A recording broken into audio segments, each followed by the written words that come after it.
Sepsis എന്ന് പറഞ്ഞു കഴിഞ്ഞാൽ നമ്മൾ ആക്ച്വലി ഒരുപാട് സ്ഥലങ്ങളിൽ കേട്ടിട്ടുള്ള ഒരു വാക്കാണ്. സെപ്സിസ്, അണുബാധ, സെപ്റ്റിക് ആവും, സൂക്ഷിച്ച് പോയില്ലെങ്കിൽ നിങ്ങൾ സെപ്റ്റിക് ആവും. പക്ഷെ നമ്മൾ അക്കാഡമിക് ആയിട്ട് പറയുകയാണെങ്കിൽ സെപ്സിസ് എന്ന് പറഞ്ഞു കഴിഞ്ഞാൽ നമ്മളുടെ മലയാളത്തിൽ നമ്മൾ സിമ്പിൾ ആയിട്ട് പറഞ്ഞു കഴിഞ്ഞാൽ അണുബാധ, അതായത് നമ്മുടെ രക്തത്തിൽ ഒരു അണു, അത് ബാക്ടീരിയ ആവാം, വൈറസ് ആവാം, ഫംഗസ് ആവാം, അങ്ങനെ എന്തെങ്കിലും ഒരു കീടാണു ബ്ലഡിനകത്ത് കയറി കഴിഞ്ഞാൽ അതിനെ നമ്മൾ സെപ്സിസ് എന്നാണ് പറയാം. പക്ഷെ സെപ്സിസ് ചിലപ്പോൾ വലിയ പ്രശ്നമില്ലാതെ സെപ്സിസ് കുഴപ്പമില്ലാതെ പോകും. പക്ഷെ അത് സെപ്സിസ് എന്ന് പറയുമ്പോൾ ചിലപ്പോൾ അത് നമ്മളുടെ ദേഹത്തെ ഏതെങ്കിലും അവയവത്തിനെ ബാധിക്കുമ്പോഴാണ് അത് ഡേഞ്ചറസ് ആയിട്ട് പോവുക, അല്ലെങ്കിൽ അപകട നിലയിലേക്ക് പോകുന്നത് അപ്പോഴാണ്. അപ്പോ ചുരുക്കി പറഞ്ഞാൽ സെപ്സിസ് വരുന്നത് പ്രായമായിട്ടുള്ള ആളുകളിലായിരിക്കും അധികവും വരുന്നത്. അല്ലെങ്കിൽ നമ്മുടെ ദേഹത്ത് മറ്റെവിടെയെങ്കിലും എന്തെങ്കിലും ഇൻഫെക്ഷനോ, ന്യൂമോണിയോ, യൂറിനറി ഇൻഫെക്ഷനോ, അല്ലെങ്കിൽ മറ്റെന്തെങ്കിലും ഈ പറഞ്ഞ പോലെ കാലിലെ പഴുപ്പോ അങ്ങനെ എന്തെങ്കിലും, അല്ലെങ്കിൽ എല്ലിലെ പഴുപ്പോ, അല്ലെങ്കിൽ അങ്ങനെ എന്തെങ്കിലും കാര്യങ്ങൾ ഉള്ളവർക്കാണ് സെപ്സിസിലേക്ക് കംപ്ലീറ്റ് ആയിട്ട് അത് പോവുക. അതിന് ഒന്നും കൂടെ ആക്കം കൂട്ടുന്നത് നമ്മുടെ ദേഹത്ത് അതായത് പ്രായമായിട്ടുള്ള ആൾക്കാർക്ക് ഡയബറ്റിസ്, അല്ലെങ്കിൽ ഹൈപ്പർ ടെൻഷൻ, അല്ലെങ്കിൽ മറ്റ് അസുഖങ്ങൾ, ക്രോണിക് ആയിട്ട് നിൽക്കുന്ന അസുഖങ്ങൾ, ലിവർ സിറോസിസ്, അല്ലെങ്കിൽ COPD, അങ്ങനെയുള്ള അസുഖങ്ങളുള്ള ആൾക്കാർക്ക് പെട്ടെന്ന് അണുബാധ വരാനുള്ള സാധ്യത കൂടുതലാണ്. അപ്പോൾ ഇതാണ് സെപ്സിസ്. ഇതാണ് സെപ്സിസ് ആർക്കൊക്കെ വരാമെന്നുള്ളതിന് ഉദാഹരണമാണ് ഇതെല്ലാം. എന്ന് വെച്ചാൽ ഇന്നൊരു പ്രായം എന്നില്ല, ഏത് ഏജ് ഗ്രൂപ്പിനും വരാം. പക്ഷെ കൂടുതൽ കണ്ടിട്ടുള്ളത് പ്രായമായ ആൾക്കാർ with urinary infection, pneumonia, or with other chronic infections. എപ്പോഴും സെപ്സിസിന് ഒരു ആരംഭമുണ്ടാവും, സോഴ്സ് ഉണ്ടാവും. ഇപ്പോ സെപ്സിസ് ഇപ്പൊ ഞാൻ പറഞ്ഞ പോലെ ഇപ്പൊ ഒരു യൂറിനറി ഇൻഫെക്ഷൻ ആണ്, അല്ലെങ്കിൽ മറ്റെന്തെങ്കിലും ഇൻഫെക്ഷൻ ആണെങ്കിൽ അധികവും സെപ്സിസ് നമ്മൾ കണ്ടിട്ടുള്ള അധികവും ബാക്ടീരിയയാണ്. ബാക്ടീരിയ, വൈറസ്, ഫംഗസ്, പാരസൈറ്റ്സ്, ഇതിലെ ഏത് മൈക്രോസ്കോപ്പിക് ഓർഗാനിസത്തിനും നമ്മുടെ ബോഡിയിൽ സെപ്സിസ് ഉണ്ടാക്കാൻ പറ്റും. ഞാൻ നേരത്തെ സൂചിപ്പിച്ച പോലെ തന്നെ ഇപ്പൊ ഒരു യൂറിനറി ഇൻഫെക്ഷൻ ഉള്ള ഒരാള് പ്രോപ്പർലി അത് ട്രീറ്റ് ചെയ്തില്ലെങ്കിൽ അതിൽ നിന്ന് അണുബാധ രക്തത്തിലേക്ക് കടക്കും. ആ യൂറിനിൽ മാത്രം ഒതുങ്ങി നിൽക്കാതെ രക്തത്തിലേക്ക് കയറും. ഈ രക്തം പോകുന്ന അവയവങ്ങളിലൊക്കെ ഈ അണുബാധ പടർന്നു പിടിക്കും. ഇങ്ങനെയാണ് അണുബാധ രക്തത്തിലോട്ട് കയറി ബാക്കി എല്ലാ അവയവങ്ങളിലേക്കും ചെല്ലുന്നത്. ഇങ്ങനെയാണ് സെപ്സിസ് ഉണ്ടാകുന്നത്. അപ്പൊ സെപ്സിസ് കോസ് ചെയ്യുന്നത് ബാക്ടീരിയ, വൈറസ്, ഫംഗസ്, പാരസൈറ്റ്സ് മുതലായ മൈക്രോ ഓർഗാനിസംസ് ആയിരിക്കും. സ്റ്റേജസ് എന്ന് നമ്മൾ മനസ്സിലാക്കി പറയുകയാണെങ്കിൽ അങ്ങനെ ഗ്രേഡ് 1, ഗ്രേഡ് 2, ഗ്രേഡ് 3 അങ്ങനെ പറയുന്നേക്കാൾ ഉപരി കുറച്ചും കൂടെ സിമ്പിൾ ആയിട്ട് നമ്മൾ പറയുകയാണെങ്കിൽ സെപ്സിസ്, അതായത് സാധാരണ ഒരു സെപ്സിസ് എന്ന് പറഞ്ഞു കഴിഞ്ഞാൽ അണുബാധ ബ്ലഡിലേക്ക് എത്തി അതിലേതെങ്കിലും ഒരു അവയവത്തിനെ ഇൻവോൾവ് ചെയ്യുമ്പോഴാണ് നമ്മൾ സെപ്സിസ് എന്ന വാക്ക് ഉപയോഗിക്കുക. സെപ്സിസ് 3 ഗൈഡ് ലൈൻസ് എന്നുള്ള ഒരു ഗൈഡ് ലൈൻസിന്റെ ഡെഫിനിഷൻ പ്രകാരമാണ് ഞാനിപ്പോ ഈ പറഞ്ഞത്. അതായത് life threatening organ dysfunction due to dysregulation of host immune response. അതാണ് നമ്മൾ ടെക്നിക്കലി പറയുന്നത്. അതായത് കീടാണു അല്ലെങ്കിൽ ബാക്ടീരിയ നമ്മുടെ ബോഡിയിൽ കയറിയാൽ നമ്മുടെ പ്രതിരോധ മെക്കാനിസവും ആ ബാക്ടീരിയ വരുത്തുന്ന മെക്കാനിസവും തമ്മിൽ ഒരു ഡിസ്റെഗുലേഷൻ സംഭവിക്കും. ഈ ഒരു കാരണം കൊണ്ട് ഏതെങ്കിലും ഒരു അവയവത്തിന്, ഒരു പക്ഷെ അത് ലങ്സ് ആവാം, അത് ലിവർ ആവാം, അല്ലെങ്കിൽ ബ്രെയിൻ ആവാം, അല്ലെങ്കിൽ മറ്റവയവങ്ങളാവാം, ഇതിൽ എന്തിനെങ്കിലും ഒരു കേടുപാട് സംഭവിക്കുമ്പോൾ ആണ് നമ്മൾ അതിനെ സെപ്സിസ് എന്ന് പറയുന്നത്. ഇനി ഇത് കുറച്ചും കൂടെ ഹയർ സ്റ്റേജിലേക്ക് പോകുന്നത് എങ്ങനെയാണെങ്കിൽ, ഈ രക്തത്തിൽ ഇത് പോകുന്നതോടുകൂടി രക്തക്കുഴലുകൾ വികസിക്കുകയാണ് ചെയ്യുന്നത്. ഈ ബാക്ടീരിയയുടെ ടോക്സിക് മെറ്റീരിയൽസ് കാരണം രക്തക്കുഴലുകൾ വികസിക്കുന്നതോടുകൂടി നമ്മുടെ BP, ബ്ലഡ് പ്രഷർ വളരെ താഴ്ന്നു പോവുകയാണ് ചെയ്യുന്നത്. ഇത് ഹൃദയത്തിനെ ബാധിക്കുമ്പോൾ എന്ത് ചെയ്യും? ഹൃദയത്തിൽ ഡിസ്ഫങ്ഷൻ വരും, ഹൃദയത്തിന്റെ പമ്പിങ് കുറയും. അപ്പൊ ഈ കാരണങ്ങൾ കൊണ്ട് BP കുറയും. അപ്പൊ നമ്മൾ ഈ ഒരു അവസ്ഥയെ നമ്മൾ സെപ്റ്റിക് ഷോക്ക് എന്ന് പറയും. ഇനി സെപ്റ്റിക് ഷോക്കും കൂടി വരുന്നതോടുകൂടി BP കുറയുന്നതോടുകൂടി നമ്മുടെ മറ്റവയവങ്ങളിലേക്കുള്ള രക്തോട്ടം കൂടി കുറയുന്നു. അപ്പോൾ എന്ത് സംഭവിക്കും? ഒന്നിലേറെ അവയവങ്ങളിലേക്ക് ഇത് വരുന്നതോടുകൂടി ഒന്നിലേറെ അവയവങ്ങൾ ഷട്ട് ഡൗൺ ആയി പോകുന്നു. ഇതിനെ നമ്മൾ മൾട്ടി ഓർഗൻ ഡിസ്ഫങ്ഷൻ എന്ന് നമുക്ക് പറയാം. പക്ഷെ ചുരുക്കി പറഞ്ഞാൽ ഇതിന് ഈ ഘട്ടങ്ങളിലൂടെയാണ് പോകുന്നത്. പ്രോപ്പർ ആയിട്ട് നമ്മൾ ട്രീറ്റ് ചെയ്തില്ലെങ്കിൽ ആദ്യം ഇത് സെപ്സിസിലായിരിക്കും തുടങ്ങുക. പിന്നെ അത് കഴിഞ്ഞ് സെപ്റ്റിക് ഷോക്കിലെത്തും, അതായത് BP ഫോളോ ആവാൻ തുടങ്ങും. അതും കൂടെ കഴിഞ്ഞു കഴിഞ്ഞാൽ എന്ത് സംഭവിക്കും?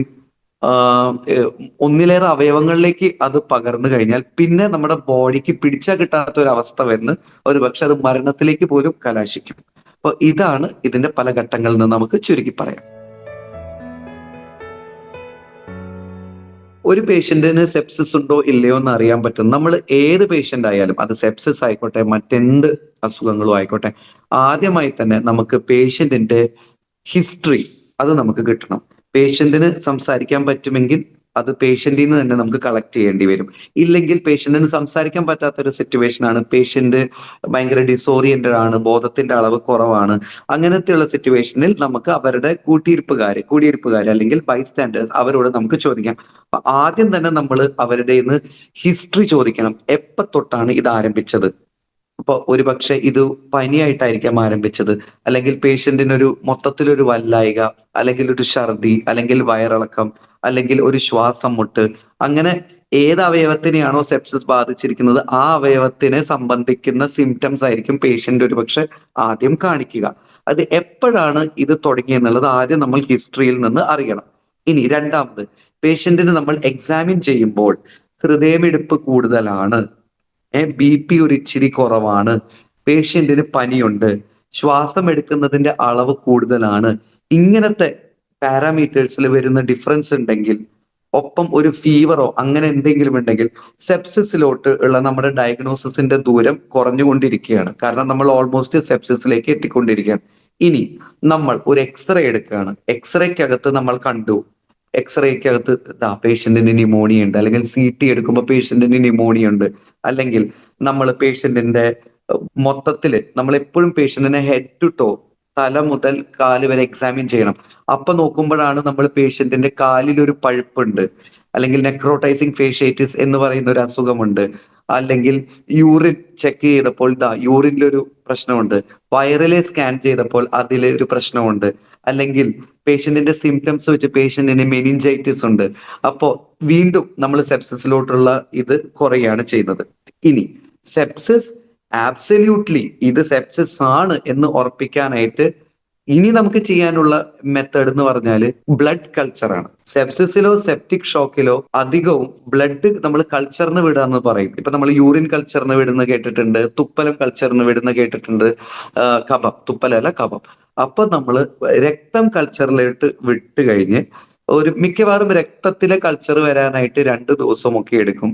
പക്ഷെ ചില മൈക്രോ പാനലുകൾ നമുക്ക് 2 മണിക്കൂറിൽ, അത് എന്താ പറയാ, PCR പാനൽ എന്നൊക്കെയാണ് പറയാ, അങ്ങനത്തെ ടെസ്റ്റുകൾ നമ്മൾ വിടുമ്പോൾ നമുക്ക് 2 മണിക്കൂറിലോ അല്ലെങ്കിൽ ഈ ഒരു 24 മണിക്കൂറിന്റെ ഇടയിലോ നമുക്ക് അറിയാൻ പറ്റും അതിലേതോ ബാക്ടീരിയ ആണോ അല്ലെങ്കിൽ ഫംഗസ് ആണോ മറ്റെന്തെങ്കിലും. അത് ബ്ലഡ് കൾച്ചറിന് വിട്ടാൽ തന്നെയാണ് അറിയുള്ളൂ. അപ്പൊ ചുരുക്കി പറഞ്ഞാൽ നമ്മൾ ബ്ലഡ് കൾച്ചറിലൂടെയാണ് സെപ്സിസ് ആണ് നമ്മൾ പൂർണ്ണമായിട്ട് ഡയഗ്നോസ് ചെയ്യുന്നത്.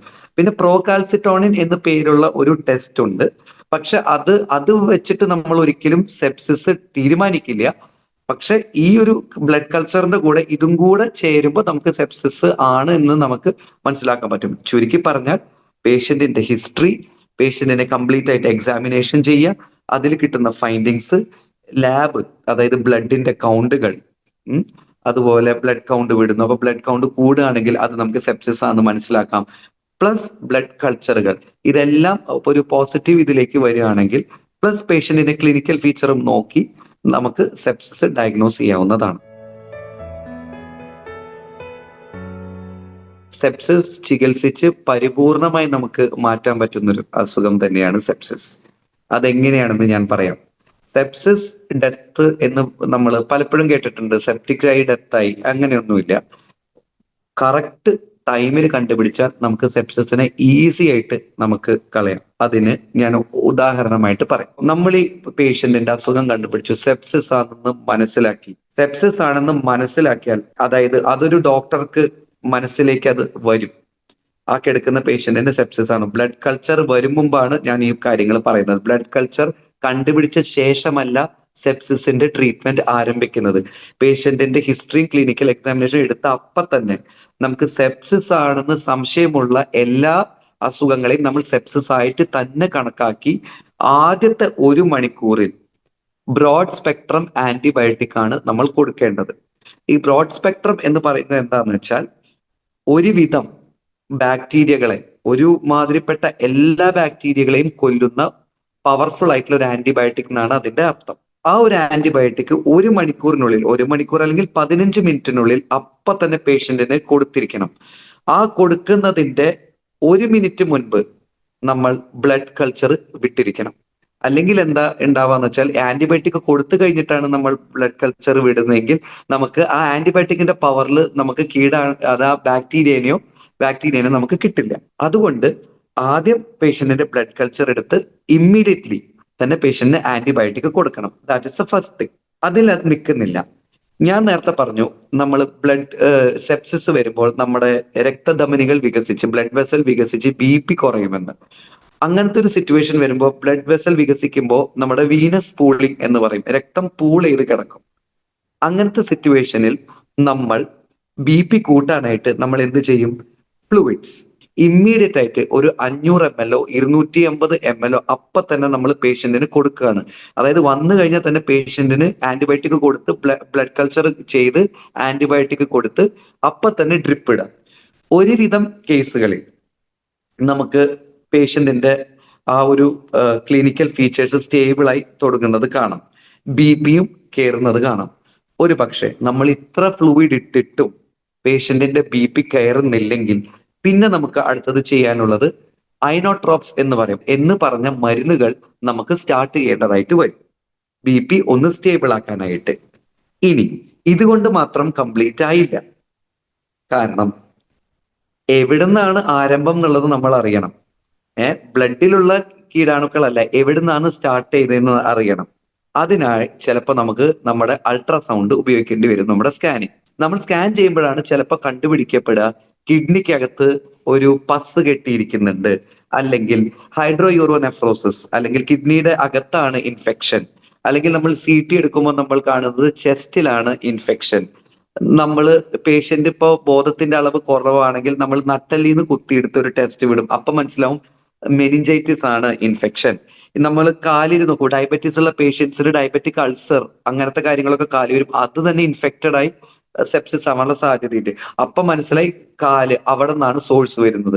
അപ്പോൾ നമ്മൾ എന്ത് ചെയ്യണം? ഈ സോഴ്സ് റെഡ്യൂസ് ചെയ്യണം. ഇപ്പൊ വൈറൽ ചെലമൊക്കെ ആണെങ്കിൽ നമ്മൾ കുത്തിയെടുക്കുക. ഒരുപക്ഷെ കാലിന്റെ മേജർ വലിയൊരു ഗാംഗ്രീൻ പോലത്തെ കാര്യങ്ങളൊക്കെ വരികയാണെങ്കിൽ, അതായത് രക്തോട്ടം കംപ്ലീറ്റ് ആയി സ്റ്റോപ്പായി, അതായത് കാലിൽ പഴുപ്പ് കൂടുകയാണെങ്കിൽ ചിലപ്പോൾ നമ്മുടെ കാലിന്റെ ആംബ്യൂട്ടേഷൻ വരെ ചെയ്യേണ്ടതായിട്ടുള്ള അവസരം വരും. ഇപ്പൊ കിഡ്നിയുടെ ഡയലേറ്റഡ് ഹൈഡ്രോയൂറോനെഫ്രോസിസ് ആണെങ്കിൽ കിഡ്നിയിൽ ഒരു ചെറിയ സ്റ്റെന്റ് ഇട്ടാൽ മതി. സാധാരണ ന്യൂമോണിയ ആണെങ്കിൽ കുഴപ്പമില്ല, നമുക്ക് അത് ആന്റിബയോട്ടിക്കിൽ തന്നെ പോകും. ബ്രെയിനിലെ മെനിഞ്ചൈറ്റിസ് ആണെങ്കിൽ അതും നമുക്ക് ആന്റിബയോട്ടിക് തന്നെ മതി. പക്ഷെ അതേസമയം നമ്മുടെ നെഞ്ചിന്റെ ലങ്സിലും നെഞ്ചിന്റെ കവറിലും ഇത് ചലം കെട്ടിക്കിടക്കുകയാണെങ്കിൽ അത് നമ്മൾ കുത്തിയെടുക്കേണ്ടതായിട്ട് വരും. ചുരുക്കി പറഞ്ഞാൽ എവിടെയാണ് ഇൻഫെക്ഷൻ കെട്ടിക്കിടക്കുന്നത് അത് മെക്കാനിക്കലി റിമൂവ് ചെയ്യാൻ പറ്റുകയാണെങ്കിൽ റിമൂവ് ചെയ്യാം. പക്ഷെ മെക്കാനിക്കലി റിമൂവ് ചെയ്യാൻ പറ്റാത്ത മെനിഞ്ചൈറ്റിസോ ന്യൂമോണിയോ ഒക്കെ ആണെങ്കിൽ അത് നമ്മുടെ പ്രോപ്പർ എന്താ പറയാ, നമ്മളുടെ ആന്റിബയോട്ടിക് വെച്ച് അത് നമുക്ക് റെഡ്യൂസ് ചെയ്യാൻ സാധിക്കും. മാത്രമല്ല പേഷ്യന്റിന് സപ്പോർട്ടീവ് ആയിട്ടുള്ള കെയറുകൾ കൊടുക്കേണ്ടതായിട്ട് വരും. ഇനി ഇത്രയൊക്കെ ചെയ്തിട്ടും പേഷ്യന്റ് അവസ്ഥ ബെറ്റർ ആവുന്നില്ല, അതായത് എപ്പോഴും കണ്ടിന്യൂസ് ഇഷ്യൂസ് ആണ് വരുന്നതെങ്കിൽ അപ്പോഴാണ് ചിലപ്പോൾ പേഷ്യന്റിന് നമുക്ക് വെന്റിലേറ്റർ പോലത്തുള്ള കാര്യങ്ങളിലേക്ക് അത് കടക്കേണ്ടതായിട്ട് വരും. അപ്പോൾ ഒരുവിധം കേസുകൾ ആന്റിബയോട്ടിക്കിൽ തന്നെ ശരിയാവും. ഫ്ലൂയിഡ്സ്, ആന്റിബയോട്ടിക്സ്, BP കൂട്ടുന്ന മരുന്നുകൾ, സോഴ്സ് റെഡ്യൂസ് ചെയ്യുക, ഈ 4 സ്റ്റെപ്പുകൾ ചെയ്താൽ ഒരുവിധം സെപ്സിസും മരണത്തിലേക്ക് കലാശിക്കാതെ പോകും. ചിലതുണ്ട് നമ്മൾ ഇത്രയൊക്കെ ചെയ്താലും ചിലത് മരണത്തിലേക്ക് എത്തുന്നതുണ്ട്. അത് പേഷ്യന്റിന്റെ വയസ്സ് അല്ലെങ്കിൽ പേഷ്യന്റിന് ഉള്ള മറ്റെന്തെങ്കിലും അസുഖങ്ങൾ അങ്ങനത്തെ കാര്യങ്ങൾ ഉണ്ടാവുമ്പോഴാണ് കൂടുതൽ പ്രശ്നം വരിക. നമ്മുടെ ആന്റിബയോട്ടിക്കിന്റെ അത് ഡിപ്പെൻഡ് ചെയ്തിരിക്കും. ഇപ്പൊ നമ്മൾ രക്തത്തിലുള്ള പേഷ്യന്റിന്റെ കണ്ടീഷൻ എങ്ങനെയാണോ അതനുസരിച്ചിട്ടാണ് ഇതിന്റെ ദിവസത്തിന്റെ ഒരു കണക്ക് ഇത് ചെയ്യുക. ഇപ്പോ ചിലർക്ക് സെപ്സിസിന്റെ ആരംഭത്തിൽ തന്നെ നമ്മൾ ആന്റിബയോട്ടിക് ഇട്ട് അവരെ രക്ഷപ്പെടുത്തുന്ന ഒരു സ്റ്റേജ് ആണെങ്കിൽ 3-4 ദിവസം കൊണ്ട് പേഷ്യന്റ് സെപ്സിസിൽ നിന്ന് ഔട്ടാവും. പക്ഷെ ആന്റിബയോട്ടിക്സ് നമ്മൾ ഡ്യൂറേഷൻ എപ്പോഴും കറക്റ്റ് ആയിരിക്കണം. ആന്റിബയോട്ടിക്കിന്റെ ഡ്യൂറേഷൻ ഒരു സെപ്സിസ് രക്തത്തിൽ ഇല്ലാത്ത ഒരു സെപ്സിസ്, ഐ മീൻ അതായത് രക്തത്തിലേക്ക് എത്താതെ അതിനു മുമ്പ് ഒരു അവയവത്തിലേക്ക് മാത്രമാണ് ഒതുങ്ങുന്ന ഒരു സെപ്സിസ് ആണെങ്കിൽ നമ്മൾ ഒരു പക്ഷേ 7 ദിവസം ഒക്കെ നമുക്ക് ആന്റിബയോട്ടിക് മതിയായിരിക്കും ഡ്യൂറേഷൻ. പക്ഷേ രക്തത്തിലുള്ള ഒരു സെപ്സിസ് ആണെങ്കിൽ 10 മുതൽ 14 ദിവസം വരെ നമുക്ക് ആന്റിബയോട്ടിക് കൊടുക്കേണ്ടതായിട്ട് വരും. ഫംഗസ് ആണ് ഓർഗാനിസം എന്ന് വെച്ചാൽ അതിൽ കൂടും. അതുവരെ നമ്മൾ സെപ്സിസിന്റെ ഡേഞ്ചറസ് പാർട്ടിൽ നിന്ന് ഔട്ട് ആയാലും ആന്റിബയോട്ടിക്കിന്റെ കോഴ്സ് ഈ ഒരു 14 ദിവസം ബാക്ടീരിയ ആണെങ്കിൽ 10 മുതൽ 14 ദിവസം നിർബന്ധമായും നമ്മൾ ഇത് ചെയ്യണം. അല്ലെങ്കിൽ ഒരു പക്ഷെ ഒരു പാതി വഴിക്ക് കോഴ്സ് നിർത്തിയാൽ ഒരു പക്ഷെ വീണ്ടും ഒരു നെക്സ്റ്റ് മന്തിൽ പിക്കപ്പെടാത്ത ഓർഗാനിസംസ് കാരണം വീണ്ടും നമുക്ക് സെപ്സിസിലേക്ക് പോകാനുള്ള ഒരു സാധ്യതയുണ്ട്. ഇനി വളരെ സീരിയസ് ആയിട്ടുള്ള ഒരു സെപ്സിസ് ആണ്, BP ഒക്കെ ഫോൾ ആയിട്ടുള്ള ഒരു സെപ്സിസിൽ കൂടെയാണ് പേഷ്യന്റ് കടന്നു പോയിട്ടുള്ളെങ്കിൽ നിയർലി ടോട്ടലി ഒരു ഏകദേശം പറയുകയാണെങ്കിൽ ഒരു 7 to 10 days കൊണ്ട് നമുക്ക് സെപ്സിസിന്റെ എല്ലാ അവസ്ഥയിൽ നിന്നും നമുക്ക് കരകയറാൻ പറ്റും മിക്കവാറും. പിന്നെ ഡിപ്പെൻഡ് ചെയ്തിരിക്കും സോഴ്സ് എന്താന്നുള്ളത് ഡിപ്പെൻഡ് ചെയ്തിരിക്കും.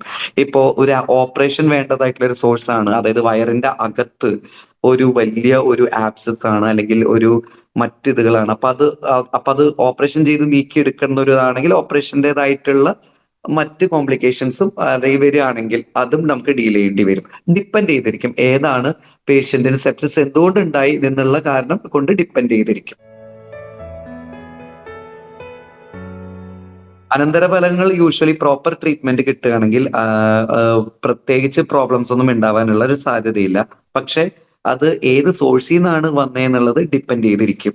ഇപ്പോ ഒരു പക്ഷേ ചില സെപ്സിസുകൾ നമ്മൾ കണ്ടിട്ടുണ്ട്, കിഡ്നി ഫെയിലിയറിലേക്ക് എത്തിക്കുന്ന ചില സെപ്സിസ് കണ്ടിട്ടുണ്ട്. എന്താ പറയാ, ഹാർട്ടിന്റെ പമ്പിങ് കുറയ്ക്കുന്ന സെപ്സിസ് എത്തിയിട്ടുണ്ട്. അപ്പൊ പ്രോപ്പർ ആന്റിബയോട്ടിക് ഇട്ട് ചിലപ്പോൾ ഹാർട്ട് പമ്പിങ് ഒരു ടെമ്പററി ആയിട്ടേ പ്രോബ്ലം വരുള്ളൂ, അത് തിരിച്ച് നോർമൽ ഇതിലേക്ക് എത്താം. പക്ഷെ ചിലപ്പോൾ പെർമനന്റ് ഡയാലിസിസിലേക്കോ അല്ലെങ്കിൽ റീനൽ ട്രാൻസ്പ്ലാന്റിലേക്കോ വരെ സെപ്സിസ് എത്തുന്ന എക്സാമ്പിൾസ് ഉണ്ട്. പക്ഷെ അതൊക്കെ റെയർ ആയിട്ടാണ് സംഭവിക്കുക. പിന്നെ അതുപോലെ ഡയബറ്റീസ് ഉള്ള ആൾക്കാർക്കും ക്രോണിക് അസുഖങ്ങൾ, HIV പോലുള്ള അസുഖങ്ങളുള്ള ആൾക്കാർക്ക് സെപ്സിസിന്റെ ആഫ്റ്റർ എഫക്റ്റ് വീണ്ടും അവർക്ക് സെപ്സിസ് വരാനുള്ള സാധ്യത ഏറുകയാണ് ചെയ്യുന്നത് വൺസ് ഒരു സെപ്സിസ് വന്നാൽ. അല്ലാത്ത ആൾക്കാർക്ക് സെപ്സിസ് കംപ്ലീറ്റ് ആയിട്ട് മാറുകയാണ് ചെയ്യുക. തീർച്ചയായിട്ടും നമുക്കൊരു പരിധിവരെ നമുക്ക് സെപ്സിസ് തടയാനായിട്ട് സാധിക്കും. ആദ്യം തന്നെ നമ്മുടെ ഹാൻഡ് ഹൈജീൻ അല്ലെങ്കിൽ നമ്മുടെ പേഴ്സണൽ ക്ലെൻലിനെസ് അത് ഒരു ഹാബിറ്റ് ആക്കി മാറ്റുക. നമ്മൾ കോവിഡിന് ശേഷം എല്ലാവരും കുറച്ചും കൂടെ ആ കാര്യത്തിൽ ശ്രദ്ധിക്കുന്ന ആൾക്കാരായിട്ട് നമ്മൾ മാറിയിട്ടുണ്ട്. അതുപോലെ നമുക്ക് എന്തെങ്കിലും ഇൻഫെക്ഷനോ അല്ലെങ്കിൽ നമുക്ക് എന്തെങ്കിലും ചുമയോ അങ്ങനത്തെ കാര്യങ്ങൾ വരുമ്പോൾ നമ്മൾ മാസ്ക് ഉപയോഗിച്ച് ബാക്കിയുള്ളവരെ കൂടെ നമ്മൾ പ്രൊട്ടക്ട് ചെയ്യുക. എന്തെങ്കിലും ഇൻഫെക്ഷൻ കാര്യങ്ങളോ പനിയോ പോലത്തെ കാര്യങ്ങൾ വന്നാൽ immediately go and consult A doctor. അല്ലാതെ നമ്മൾ മരുന്ന് കടയിൽ പോയിട്ട് പ്രിസ്ക്രിപ്ഷൻ ഇല്ലാത്ത ആന്റിബയോട്ടിക് ഒരു കോഴ്സ് പോലും പ്രോപ്പർ അല്ലാതെ തിന്നുന്നത് കൂടുതൽ അത് സെപ്സിസിലേക്ക്, കാരണം പകുതി അണുക്കളെ അതിൽ നിന്ന് നശിച്ചു പോയിട്ടുണ്ടാവുള്ളൂ, ബാക്കിയുള്ളത് റെസിസ്റ്റന്റ് ആയിട്ട് അവിടെ ഇരുന്നിട്ട് കൂടുതൽ സെപ്സിസിലേക്ക് വഴിവെക്കാനാണ് സാധ്യത. അപ്പൊ ഹാൻഡ് ഹൈജീൻ, പ്രോപ്പർ ആന്റിബയോട്ടിക് നമ്മൾ യൂസേജ്, പിന്നെ അതുപോലെ proper consultation of A doctor, proper taking antibiotic in A particular course. പിന്നെ അതുപോലെ തന്നെ നമ്മൾ മറ്റു ദൂരയാത്രകളിൽ, അതായത് ആഫ്രിക്ക പോലുള്ള സ്ഥലങ്ങളിൽ പോകുമ്പോൾ മലേറിയ പോലത്തെ പാരസൈറ്റുകൾ കുറച്ചും കൂടെ കൂടുതൽ അവിടെയുള്ള ഉണ്ടെങ്കിൽ നമ്മൾ ഡോക്സിസൈക്ലിൻ പോലത്തെ മരുന്നുകൾ എടുക്കാം.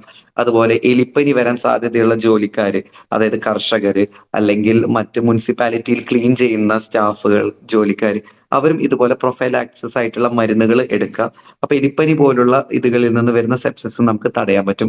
Basically hand hygiene, personal cleanliness, proper use of antibiotics, ഇതെല്ലാം ചെയ്തു കഴിഞ്ഞാൽ ഒരു പരിധി വരെ നമുക്ക് സെപ്സിസ് തടയാനായിട്ട് സാധിക്കും. പിന്നെ അതുപോലെ ഷുഗർ ലെവൽസ് കൺട്രോൾ ആയി വെക്കുക. ഡയബറ്റീസ് ഉള്ള ആൾക്കാർ ഷുഗർ ലെവൽസ് കൺട്രോൾ ആക്കി വെക്കുക. മറ്റു അസുഖങ്ങൾക്ക് പ്രോപ്പറായിട്ട് നമ്മൾ മരുന്നുകൾ എടുത്തുകൊണ്ടിരിക്കുക.